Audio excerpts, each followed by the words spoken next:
Coming to you from Studio HQ, welcome back to another episode of Think Indie Pod, episode 10. If you join us for the first time, welcome. If you're back, welcome back. This is Dodgy in the mix, mixing out with Paul Rabbit Gomez. What's happening, Rabbit? Well, the first and foremost, I got to say that we're missing you, Manny. We know you're out there having fun without us. You didn't Mm-hmm. invite us, but we're going to have the show without you. So we still Yes, miss we you. we absolutely miss you, Manny. Be a lot of energy. I know there'll be a few comments we'll be talking about today, which he'll be really, really passionate about. But don't worry, Manny, we've got you in our spirits, and for all of you that are listening, I hope you can share the same energy as well because we've got a lot to cover today. But before we jump in, we've got to talk about a couple of things. First things first is October 1st is Buy Indie Comics Day. If you're a creator like our panel here today, especially Rabbit, was a very exciting project we're talking about later. If you're reach out to your local comic book store, make an event, celebrate local creators. It's Artist Alley in your local comic book store.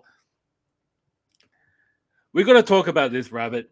We're going to talk Uh-oh. about the rabbit in the room. I know I just sprung this onto you, but I'm so proud of you. I'm so excited Thank for you. you. You've got Thank a you. Kickstarter coming soon. Tell us about it, Rabbit.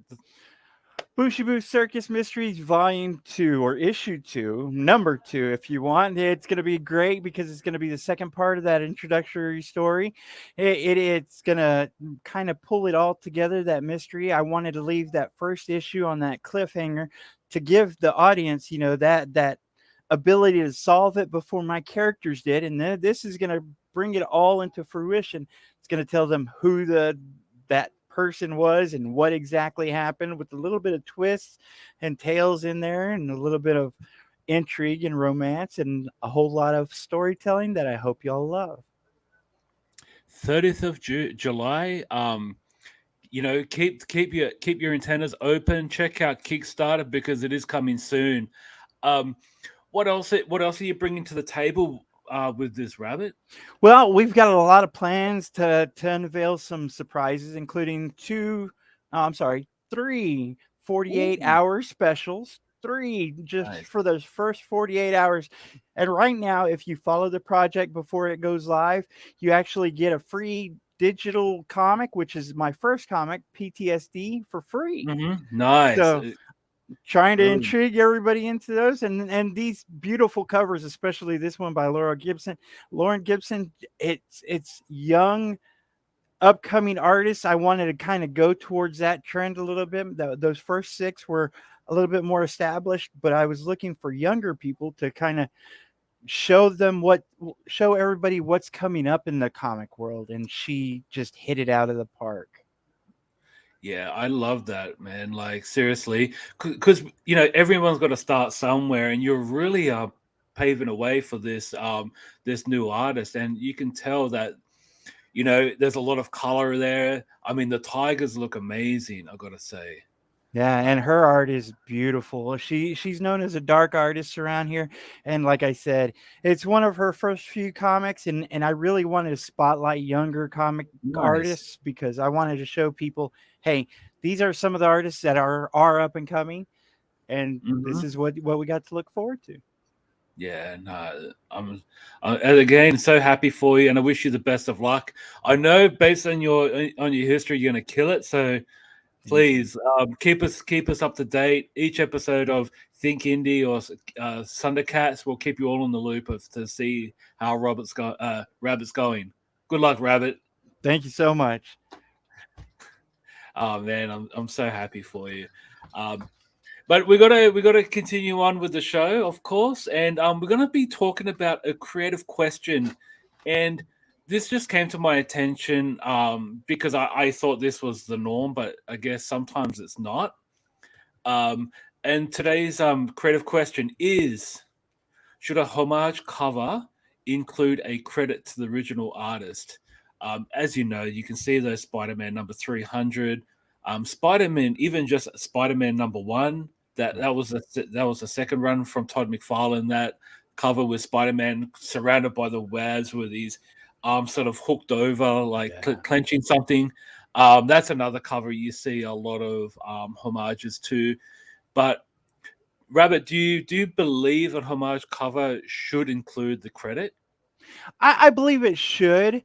I especially if you want to make sure that you're out there and doing it right. I'm not saying that it has to every time, because sometimes you're not exactly sure who to credit or where to go. And Mm-hmm. I think it's half and half. If you Mm-hmm. definitely know who the artist is, I mean, and if you don't, try to look them up. But then again, I think if you're doing an homage to a cover, it's going to be so popular that everybody knows who you're trying to go after. And if it's not that popular, then is it really an homage to a cover? Because I mean, that's really what homages are trying to do, kind of lead back to Yeah. that popularity of those big ones. I don't think there's that many covers nowadays that are as popular as the ones that you talked about, the 300 or the Torment cover by Todd. I think like the biggest one lately that I've seen is the Jacques cover of the Batman, but you don't really see that many homages to that one.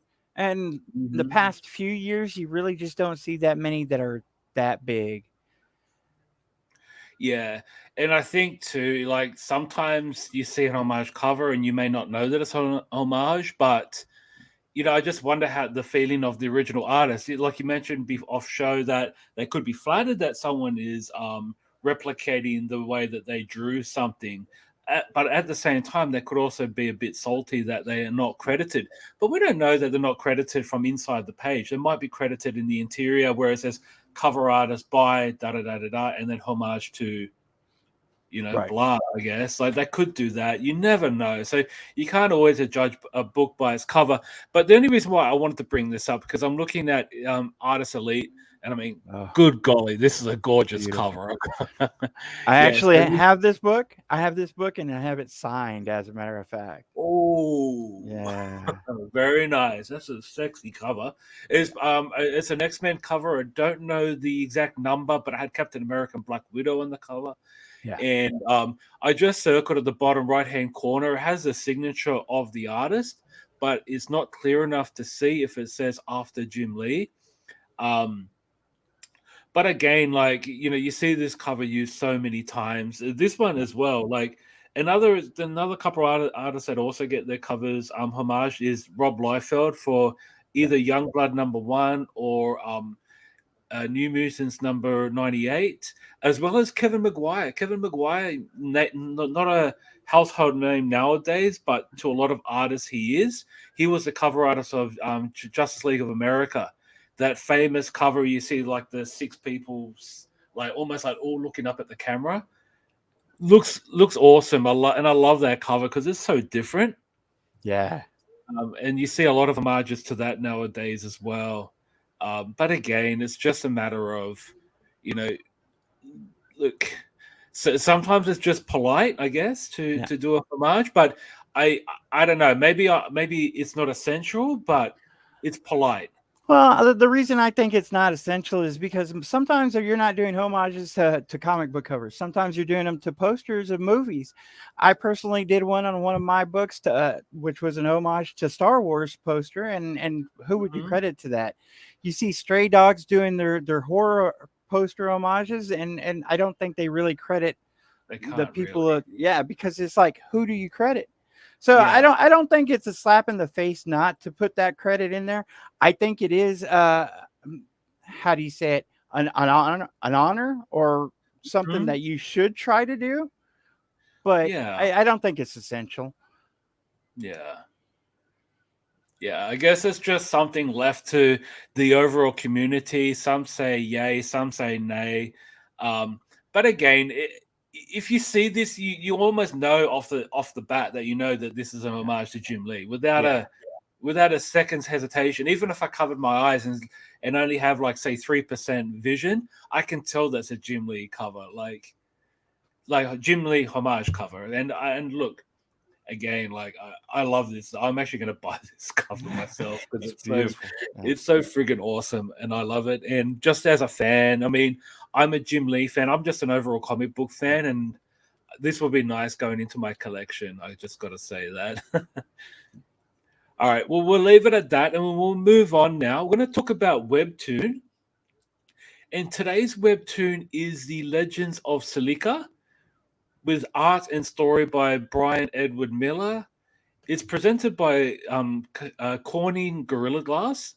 It's about two characters. I believe they're monkeys, two monkeys, Amory and Pearson, who are inventors of builders, and their workshop is undergoing a transformation, turning into a bar and pub. They kind of feel like they don't know where they fit in the world, and they eventually go on the road selling some of their inventions in a horse and cart. Um, Rabbit, what did you think of Legends of Silica?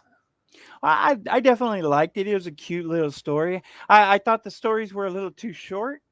I didn't Hmm. know how long a space that they put in between each story, but I don't know if it would have been long enough to grab my attention if I was reading them from story to story, if there was a time lapse. Since there were about 14 or 15, I believe, episodes that I saw, it was okay. It was really nice. It seemed to flow well, but it was a little bit I guess just kind of talking. Yes, I kind of get where you're going, and it's kind of what I put as well. In my observation, I found it to. I mean, you're right. It's very cute. The characters are likable, Yeah, and they have a little bit of. They have a lot of charm, and not a little bit, a lot of charm.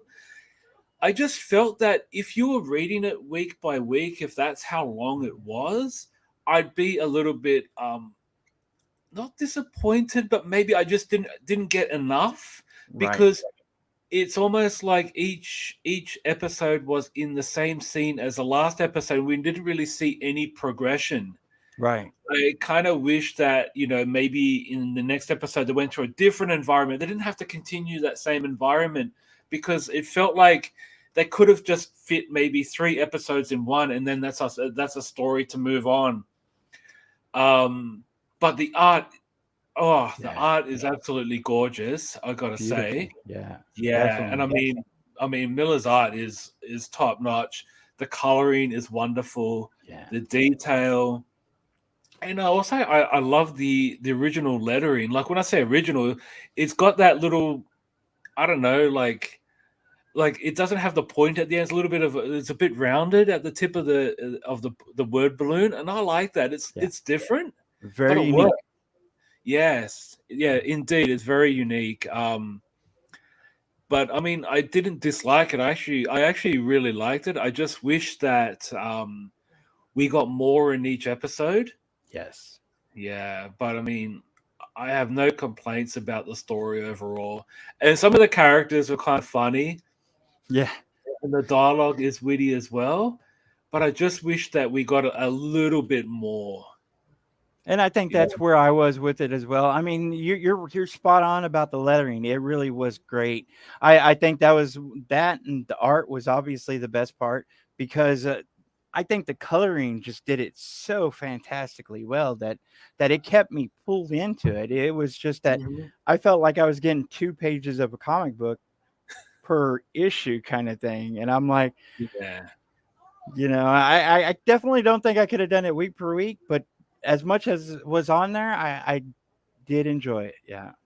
Yeah, I did actually fly through. I flew through I think it was 12, between 12 and 14 episodes at this time. I flew through them quite breezily, and it was nice, but it was just like, man, if I had to wait a week for another page, Yeah. I have to find something else to read in the meantime. But another thing too, if you look at the mouth movement of the characters, you'd almost believe that this was like a still animation, Yeah. you know? You could feel that when you're looking at it and going from one panel, or I don't want to say panel. I guess it would be more like a scene. You Yeah. could feel that it was more of an animation as opposed to a comic. But like I said, the colors are really what pulled it together so beautifully. I mean, the art was amazing. Yeah, you're not wrong. And yeah, I mean, look, if you're looking for something new, because I think that one thing I do when I search Webtoon is look for new content, because I don't want to look at something we're up to like 900 episodes, because Right. you know what I mean? It's doing a disservice when I'm talking about, yeah, check this out, and then you look at it and be like, what? Um, but definitely looking at something new, and I think this is great for kids, Yeah. all ages, and definitely worth checking out. And now we're going to be talking about something different, a completely different avenue, and this is our book review. It is Le Fay. And Le Fay is by Marcel Dupree and Joshua Metzger as the writers. Art by Miguel Angel Ruiz. Colors by Vittorio Astone. Letters by Justin Birch. And published by Illusion. Um, this book blew my mind, I have to say. This is about Le Fay. She's a fairy, sister of King Arthur. And More she was defeated by Merlin. Morgan Le Fay. Yeah. Morgan Le Fay. Yeah, sorry, Morgan Le Fay. You're right. Yes. She was defeated by Merlin and she slept for many, many years. She's now awake and she has a hobgoblin sidekick named Billy. And Le Fay is like a private investigator, kind of feels like a supernatural murder mystery. So I just gave you the gist of what you'd be looking at when you read this. Rabbit, what did you think of Le Fay? I thought it was great. I mean, it did remind me of a certain TV show where they were hunting down demons and whatnot. I forget the name of the show, but it really was a good story. The way it was put together was really placed well. The characters were well written and evolving throughout the entire book, and I thought it just really worked. Yes. And I mean, it did have. This is not a book for children, so there are a few cuss words in there. Um, but overall, I really did enjoy this, and there was just some dialogue, especially between Le Fay and her hobgoblin sidekick Billy. I think that was kind of cool. Billy's a cool character. Um, and I just like a little bit of the. I guess she tries to explain what Billy is, Right. because like how hobgoblins are good when you're on their side, but they can be nasty when you're not. And I really dug that. But overall, it's like I really did enjoy it. And the art, though, I mean, the art is amazing. Lettering, wow, like spot on, right? Yeah, it definitely worked really well. And like I said, to me, the story was great because of the character development, especially the bad guys. It really kind of just put Mhm. everything where it needed to be. Yeah. Yeah, it kind of just felt like a normal television drama, but with supernatural beings, and I really Right. dug that. And Yeah. I can't remember. There was a TV show where there's a I think he was like a werewolf or something where he was hunting down demons. And it kind of reminds me of that show as well. And I was like, the Ooh, thing that really made it a twist was that it was Morgan Le Fay, and Morgan obviously is famous for being a Merlin's understudy or whatnot, and then all that Camelot stuff. It didn't exactly talk too much about that, but it introduced mhm. it enough to make you understand who she was Yeah, and what was going on. yeah, and I think she had a fallout with Merlin, and she was somewhat banished, and I think for some of you who do read this and are not really capturing the overall dialogue, book is written very British. I gotta say, Yeah. with a lot of British speech.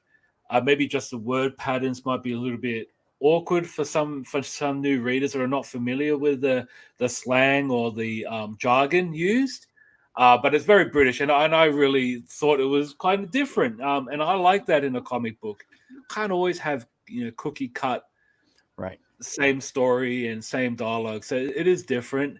And I mean that villainous dude with the knife fingers. Oh, so good. He's so freaking good. Like, yeah. Like Yeah. he's almost like the bad guy you'd like to see beaten, but you like to see him as well. Um Right. He was definitely kind of like that bad guy who was against the bad guys as well, like a mercenary for hire kind of thing. mm, But you never knew which side he was going to stay on. yes, that's right. I think it's a side that has dollar bills, yo. Yeah. Yeah. But oh my gosh, yeah. Again, can't talk enough about the art. Yeah, it's pretty amazing. And I'm surprised that I haven't seen this before. Um but definitely worth checking out, especially if you're really into like like almost like a 90s comic book in some ways with the action, but it also has that drama feel to it Yeah. as well. So it's like a hybrid between the two, the best of both worlds. Definitely check it out. And Illusion Publishing, I've checked out their Twitter handle.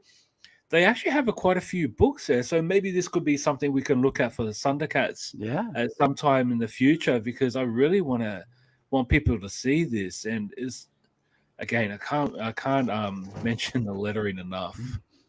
Yeah, I enjoyed it. Like I said, it really was put together very well. I don't see that many comics that, like I say, have everything put in the right place and that character and involvement throughout that one comic. Mhm. It seemed like an introductory comic that was complete. I mean, because it had Yeah, all everything put in place, that development of those characters, but also introducing you to everything. So it was really good. yeah, definitely. And yeah, and there was no real bore sequence as well. Nothing boring. It was just like scene to scene, and it just had that, like, she sits at the round table with these three witches, and they just tell her mission, and by telling the mission, it kind of showed a backstory to what happened. So you're not just seeing word balloons, you're seeing action as well. So definitely, it's definitely exciting. I'm actually wanting to check out more of this. Yeah. Man, it's so good. Yeah, check it out, Lefay. Illusion Publishing. Definitely look it up. You'll see it in the show notes here on Think Indie Pod. So definitely check it out. All right. Rabbit, you brought this up. So we're not going to do a Kickstarter mention or an Indiegogo this episode, but we are going to talk about a different form of crowdfunding program, right? No middleman. This is correct me if I'm wrong. This is no middleman. This is actually the guy just putting out the Rippaverse and saying, "Here, these are what I've got campaigned." So right now, I mean, to me, I believe this is the biggest thing in indie comics at the moment. This is Eric July saying he's going to make a universe and he's going to try to compete with the big two. Now that's a lot of big talk because you hear that from a Mhm. lot of people, but here he is backing it up. He didn't only put out his brand new comic, but he didn't put it on any other platform. He says, I'm going to make my own platform. I'm going to put it out there and I'm going to show y'all what we're going to do from this point on. Now, I've heard a lot of people say that he's mentioned that he's going to be the next Stan Lee and whatnot. I don't know if I believe that so much because, like I said, Yeah. I've heard a lot of people say they're going to take on the big two. And anyone who's going to say they're going to be Stan Lee, well, I mean, he stood the test of time. This is, a huge, huge feat to accomplish. And Eric July's on issue one. He's got some great art in there. He's got some Mhm. great tiers, and obviously he's doing the campaign on his own site, which is amazing, and it's skyrocketing. Which again, kudos to him. He went and found some great artists. I'm intrigued. If I had the money, I would back this just to see how well the story is because I really want to know. I've listened to the synopsis and people talking about it, but you never really know how good a story is until you get it in your hands and you read it. So for him to not have his first book out and say he's going to be the next Stan Lee, good luck to him. Because I mean, you talk about Stan Lee, right? He wasn't Stan Lee until Right.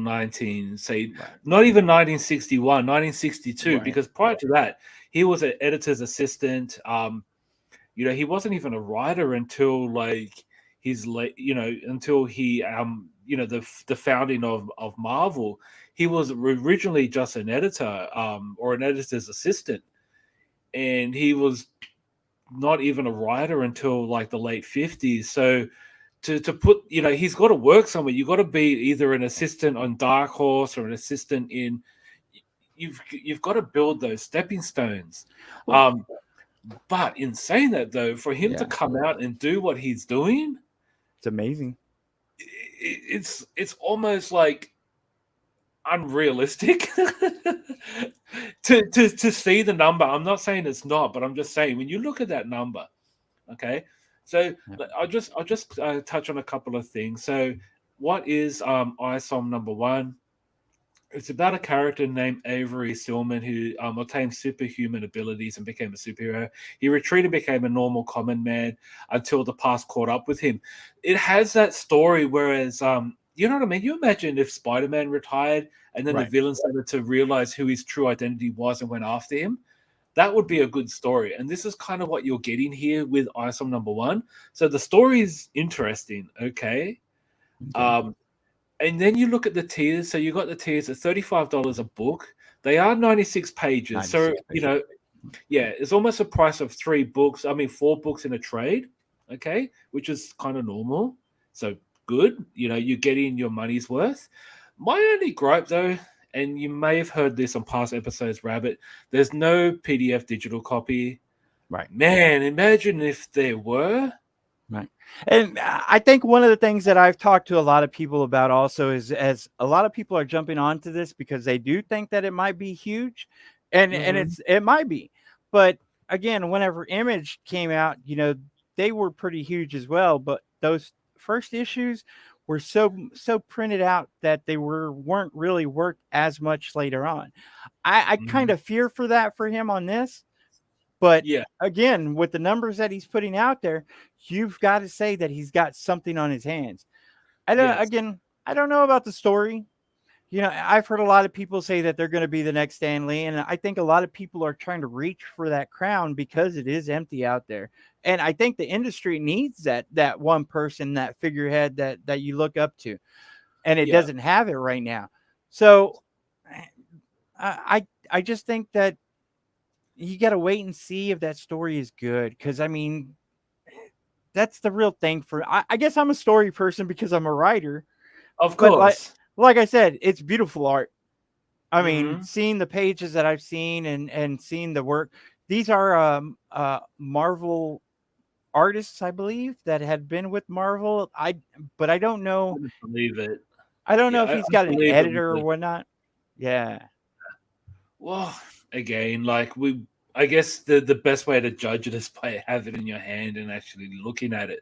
Um, but the thing with Stan Lee, right? Stan Lee wasn't just the Marvel guy. Right. He was friends with Bob Kane. He was Right. friends with Charles Schultz. He was friends with a lot of writers that weren't anywhere associated with Marvel Yeah. because and that's where you went with the figurehead, because you got to be a figurehead. You got to be someone who can talk to the other publishers and the other writers, or the other the legends, I guess. Yeah. You got to be able to talk to those people and just be one of the guys, one of the creators, without being like, hey, I can't talk to you because you're from the enemy.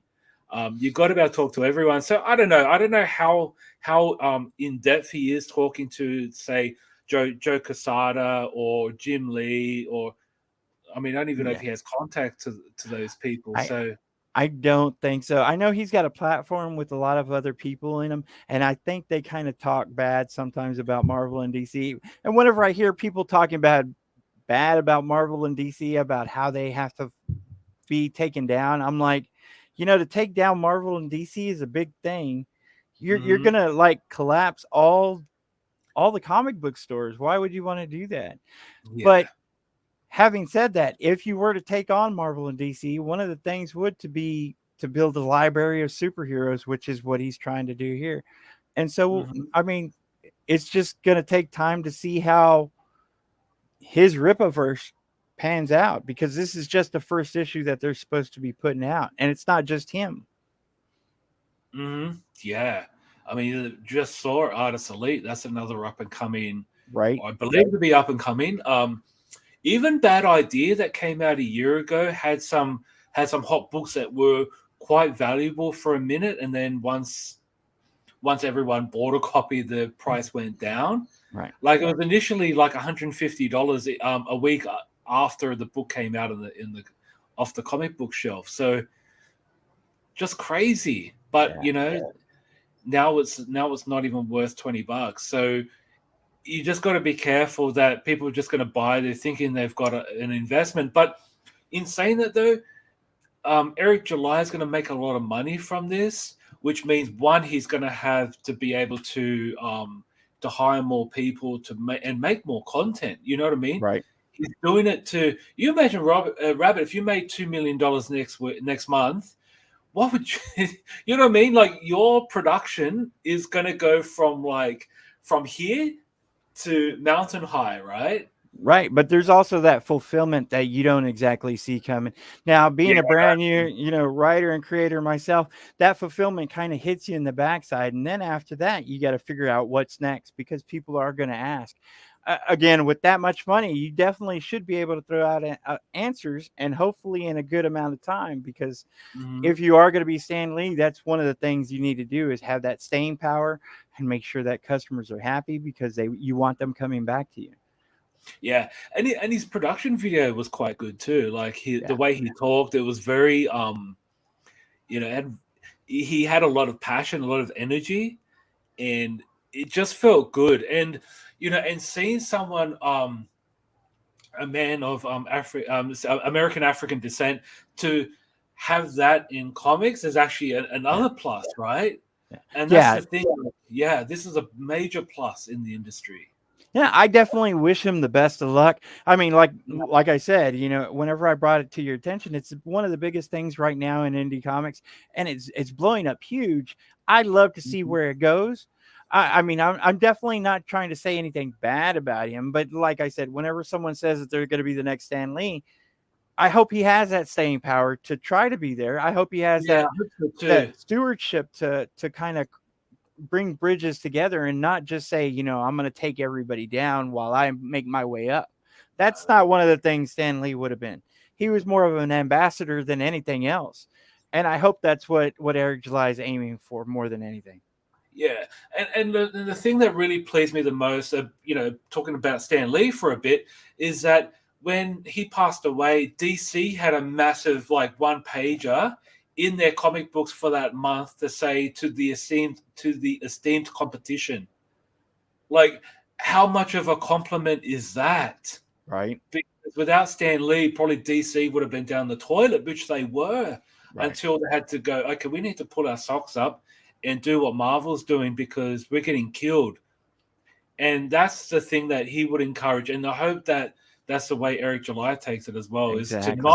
not boot someone down, to say, hey, look, DC, we're better than you at the moment. What are you going to do about it? You know what I mean? It's just like making your competition better.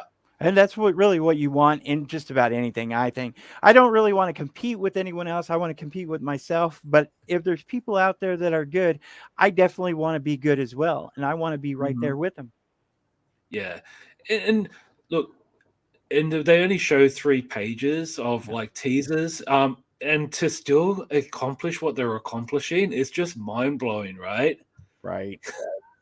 You even see Kickstarter, they show at least 6 pages before, and lettered as well. These aren't even lettered, so these are probably in the stage before the letterer jumps on board. So man, you just only wish that all creators could have this sort of success. Well, and again, it does kind of bring that spotlight out there. Some people talked about Keanu Reeves and like Wesley Snipes coming in and kind of taking Yeah, away the business. Well, I think this right here kind of shows people, hey, it's not just these actors that are doing it. It's Eric July's a rapper and he's got a little bit of people behind him. But I mean, the thing about it is, it can be done, and you can get out there and do it as long as you're struggling or not struggling, but putting that effort and pushing yourself.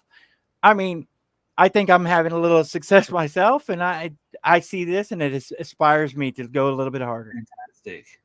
Yeah, that pleased me to hear that, Rabbit. But sometimes struggle is a can be a good thing as well, because if you're up against a wall, you kind of have to push yourself to get off that wall, and just even by taking things a little bit at a time. The old saying goes, "How do you eat an elephant? One bite at a time." Right. You know what I mean? You got to take it on one bit at a time. Yeah, but don't let it get to you. But yeah, look, this is amazing. I'm probably going to back this because I'm just like like it might cost me a fair bit of money, but at the same time, I want to see it. It Right. might be another year before this hits Diamond. You never know. Right. It may eventually hit Diamond, but I want to get first print. But yeah, the definitely looks amazing. It All right. does. Yes. And moving on, so this is our third part of What's Up With. And Will Eisner, living legend. We talk about Stan Lee before. Will Eisner is up there as being one of the Mount Rushmore of comic book creators in history. And this is a life force, the sequel, or the unofficial sequel to A Contract with God. I have to say, I could not put this down. I knew it was a lot wordier than A Contract with God because there was a lot to it. And for me, I felt this was a little bit like Sin City in the way that, characters were being introduced and then eventually they were being introduced again in a story with the previously established characters. So it's kind of like a city. I think Dropsy Avenue is the location of where all of these stories are coming from. Maybe that's where Will Eisner grew up. I had to say, this to me is, like A Contract with God was like an appetizer. Now I'm getting the main course here. But I want to hear what you think, Rabbit. What did you think of A Life Force?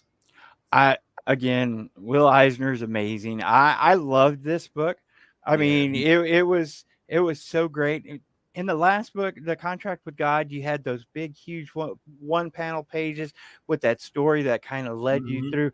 Where this one kind of went more to those panels and the pictures and the movement, and kind of made you pull in with the story, but it showed you more of what was going on, and had you feeling a little bit differently because of that. And I think it was just, I mean, it was just perfect. It really was great. Yeah.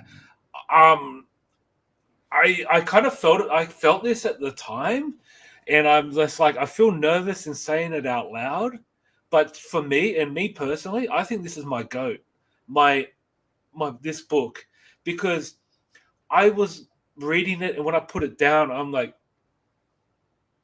I Yeah. wanted to go back and grab it again. I actually wanted to continue reading. I could not put this down because it's like I'm watching a TV show of all these different characters living in this time, and especially when you see the panels of like when they had a guy that kind of like his life went downhill, and you can tell that either he's on depression Yeah. or he's going through schizophrenia because they never mention why he is this way. And it's actually, ironically, it's actually the gentleman on the cover here of the Yeah. book that we have right now. They have words that are kind of being warped, and then they become normal again. So maybe he's on his medication, off his medication. When he's off, it's like the words are more blurred, and man, it is so good. Um, And it's just the way he does things, whether it's with his lettering or with his paneling. There was definitely I think a 6 panel page, and then it went to a 2 panel page where that yeah. character was kind of brightened up, and it just showed you more of his facial features than those 6 panels. But those six Mhm. panels showed you so much of his action, and it's just the way he did it at specific times that needed to be done, Mhm. and it just works in every way. Yeah, and I like the fact too that it kind of, because Will Eisner is Jewish. Our Contract with God was heavily Yeah. Jewishly influenced, whereas it is in a Life Force as well. But there are some scenes where he deals with Italian Americans, Irish Americans, and talking about the Irish American gentleman falling in love with a Jewish girl, and how like you can tell that obviously today's date it'll be totally fine. The families will be fine with it. Whereas back then it was like, well, we can't be seen together. Right. You know what I mean? Like the love is basically, maybe a sin or something along those lines at that time. But it's just so relevant today in some of the way that the thinking is of that time is just foreign to them, but normal to us. Right. And just piecing together, and you had like the Italian gentleman who was struggling with money and he had to pay the mob for protection, and then finding out he didn't have to worry about it anymore because his Jewish buddy, they went in business together to do like carpentry building and things like that. That was so good. I was so happy for him. I actually felt nervous for him for a minute, and then I felt good for him when he could earn some money to actually pay off the mob. And it was just so good. Like I thoroughly enjoyed it. It's probably my favorite comic book at this stage of my life that I've ever read. And I'm just looking at scenes here with the street alley, and this is very Spirit. Yeah. You see a lot of this with the Spirit. And I mean, I don't know how on earth he could just sit there and draw this without having a photo, because it's just crazy, right?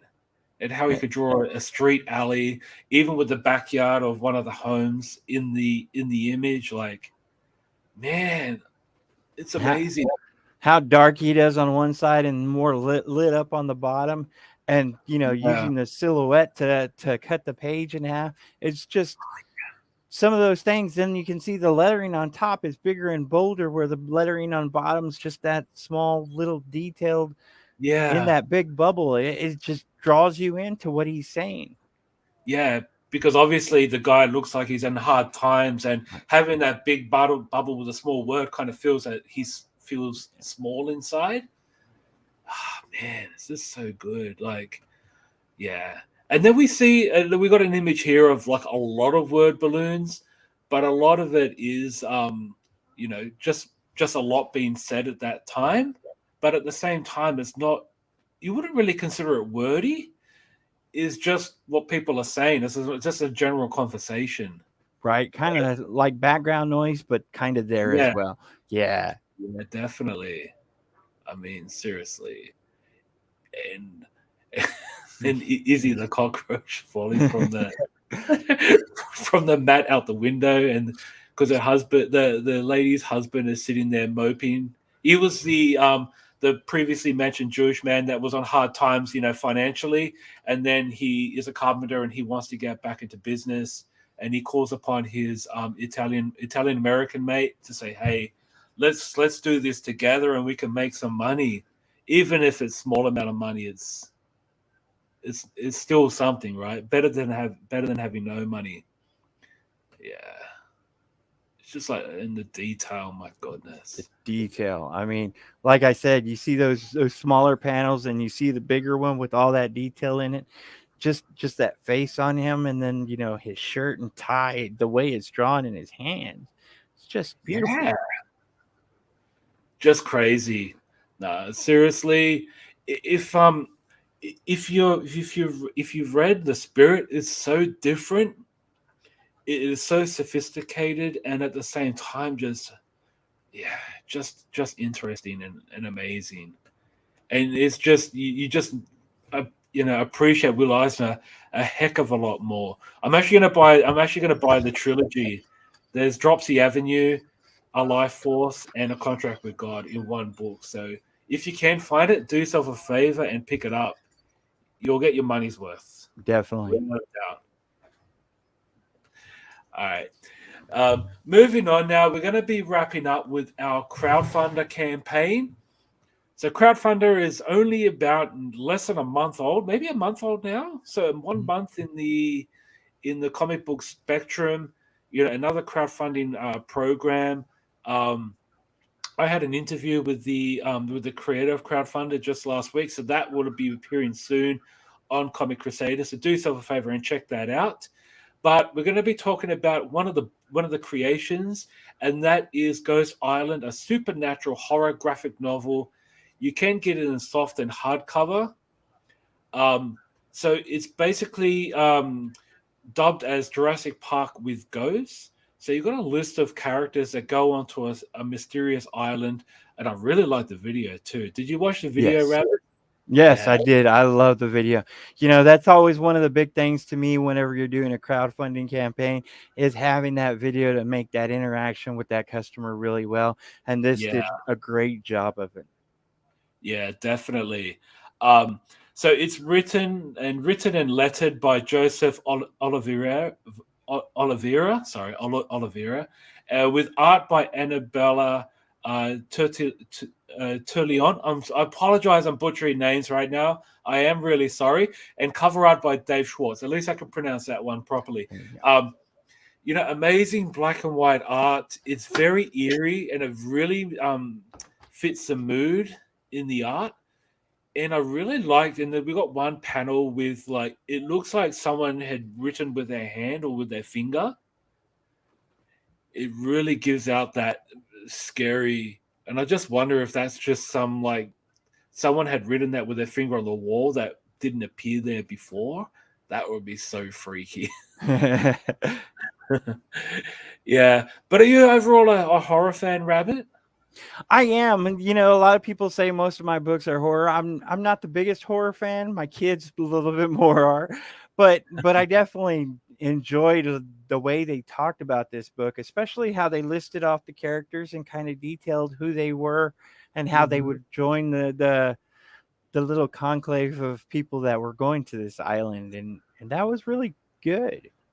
Yeah, because it's almost like, and I guess that's where the Jurassic Park thing fits in. You probably got civilians, and then you have like some specialists, like scientists and whatnot, to make it more exciting. You've got to have the smart people as well as the common man, because that's whom we'd be Right. fit in with. But I mean, some of the panels here, you've got it's kind of like kind of lit a bit, and then the next panel is like dark, then it lit again, and then it's uber dark. So it really fits the narrative of the story that this is Yeah. a horror book. I'm sure my man Almega would love this. It'd be right up his alley. He loves horror, so God, I so would not want to be there. And I think the black and white actually works. It actually gives a little bit more oomph when it comes to what they're trying to tell in this story.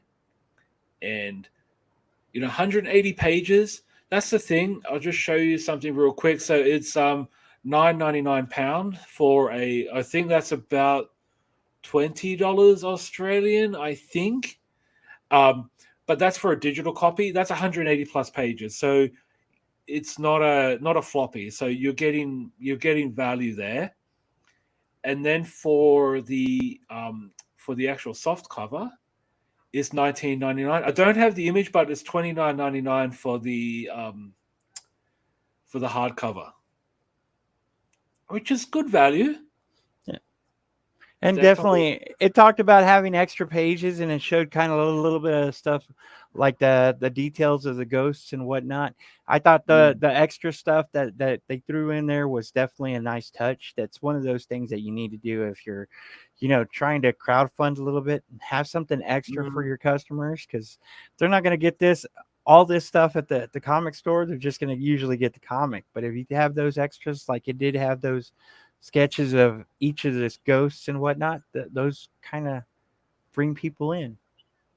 Yeah, definitely. It's like the DVD special edition. You know how you just have all those little throw-ins to make it like to get your money's worth. You could just stream it. But if you get the DVD, they generally have throw-ins like behind the scenes and alternative endings. And that's what you kind of get with this, with the especially the hardcover, because it has sketches, like you mentioned, also has some writing, so you can kind of Yep. see what the writer had in mind. Um, and I just love the how the cover looks a bit worn, even though it's not. You got those little white chips in the corners and on the spine and the edges of the book. It just makes it looks worn out, even though it's not delivered that way. I No, just I don't. really dig that. I just hope it doesn't take the grading down. Yeah, I hope not.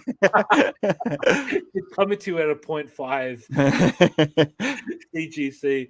No, but I think for a 180 page book, I don't know if that will be worth grading, but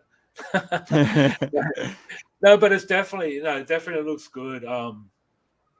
I can't, I'd love to be able to see the more interiors of this and have a look at it. But if horror is your thing, do yourself a favor and check out Ghost Island at Crowdfunder. Yeah, and the thing with Crowdfunder, if you find this, you can actually see what other people have pledged and what people have bought. So it kind of gives you an idea of what's selling. But it is still a relatively new. It's still a relatively new book. A new campaign. I don't remember how many days are left. Yeah, since today, 26 days left. So it's still on its way, and it's at 160%. So its original, goal is £250, and they've made $399. So, wow, with 26 days to go, they're going to really have a little bit of profit there, which means one, they can get better quality paper, and secondly, it will create the avenue for fans to see, maybe the next project from the creative team. Afterlight Comics. So do yourself a favor and check it out. Man, it's been a quite a fun episode, Rabbit. As you mentioned earlier in the piece that shame Manny wasn't here. What do you think Manny would have really dug in our conversation today? I think he would have liked the Will Eisner talk, and probably the artist talk about the homage covers. I think he would have definitely chimed in one or two things about that. Yeah. Yeah, and I think too and I also think about the webtoon he would have really dug as well, because one, no cussing, and it is kid friendly because he's got three young boys. He would have really dug that because he's big on getting what's right for his kids because kind of following his path. But I think overall, my biggest takeaway today was A Life Force. That was by far one of probably the best comic book I've ever read. I also really am interested in Rippaverse. Like that is just blows my mind. And just the fact that is creating a lot of buzz and like it's just unusual and uncommon, and I'm really excited for Eric July to see what comes about and see if he can live up to that moniker. But what else did you take out of today's episode, Rabbit? Well, definitely the fact that we showed my cover of my coming up book in a few months. But again, about Eric July, I mean, it's fun to see that ride start, and I'm hoping that it's going to be a long ride for years ahead. But I'm definitely interested to see how that goes. Of course, Will Eisner, I mean, is just amazing. His work, his lettering, his art, it's just masterful, and I hope a lot of people aspire to be that. If you don't know his work, kind of study it. I know I did. And it's almost like a master class. Just following his lead, it really is. Because one, he draws and he writes and does a brilliant job at both. You know what I mean? Like there's no like the story is top notch and the art is top notch as well. And I just think too, like, what he brings to the table is just it takes something away. You take something away with it as well. It's not just a story. It's like a life lesson, and that's why I loved it so much. It's almost like a nonsense series, like in terms of like what people are saying, what people are doing. It's just like everyday life, but it's just so interesting, so gripping, and so pulling you into that story. It's just the way I think comics should be, and sometimes you kind of miss that. But I mean, no, you definitely do.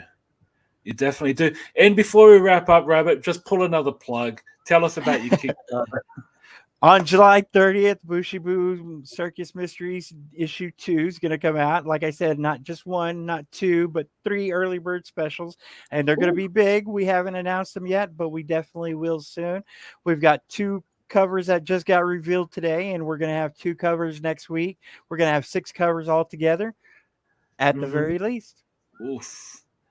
Nice. And how are the six covers finished yet? I've got about 4 of them finished, except 2 of them haven't got finished trade with the logo and the names and whatnot. And then I'm waiting for 2 more to get back to me. The last 2, I've seen the sketches and kind of the prelims and everything, and I'm waiting for that finished product just to make sure that everything's okay. But everything is looking great, and we look like we're on schedule, and everything pages are coming in. We're at I think page 25 out of 32, so we're definitely going to have it by August, which we're going to be launching on July 30th. So I think I'm going to have all the pages by August about 10th or so, before the end of the campaign. Yeah. Amazing, Rabbit. Again, so happy for you. And just follow Rabbit on all the social handles, and whereas you're about to see more of Bushibu Circus Volume 2, do yourself a favor and check it out. Thank you for joining us for another episode of Think Indie Pod.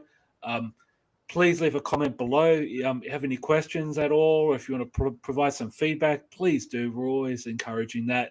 Also, check out more from Comic Crusaders at comiccrusaders.com. Follow us at Think Indie Pod on Twitter and Think Indie Podcast in Facebook. Until then, see you all next time.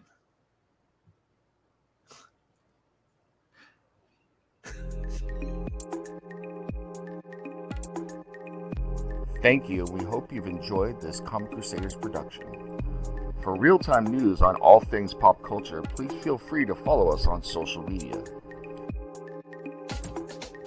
For articles, original content, merchandise, and more, please go to www.comiccrusaders.com. Also follow along with all of the websites in the Comic Crusaders family. As always, if you like this content, please click like and subscribe to the Comic Crusaders YouTube channel.